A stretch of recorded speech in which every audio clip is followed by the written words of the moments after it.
Firstly, I think it's important to define, what do sanctions aim to do and how do we measure their effectiveness? Right. And very often you'll hear discussion of that sanctions are meant to cause a country to change its policy course or to take a certain line of actions that the sanction imposing country wants to do.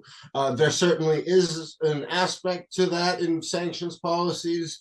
Some research by Daniel Dresner, academic and political scientist who wrote a book over a decade now called The Sanctions Paradox, focused on how this actually really worked most effectively against countries that have good relations with sanctions imposers. So, for example, sanctions have never convinced North Korea to give up its nuclear weapons, but the threat of sanctions against South Korea in its relationship with the United States in particular in the 1950s and 1960s really dissuaded it from pursuing a nuclear agenda, although it was talking about doing so then and at later times as well. With regards to Russia and the West, however, I think that we get into the second, more conflict-style use of sanctions, which we've seen in plenty of other cases, including with the United States against Cuba for many decades now, with the Trump administration, and before that with sanctions on Iran. And that's where sanctions are really targeted and used to lower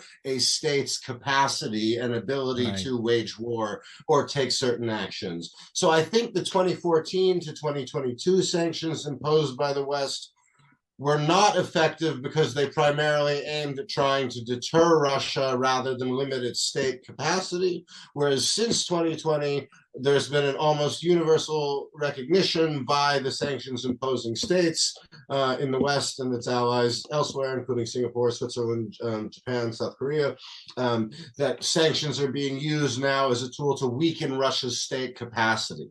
And there, I think they've been very effective, both in terms of the technology sanctions and in particular the monetary and fiscal sanctions as well.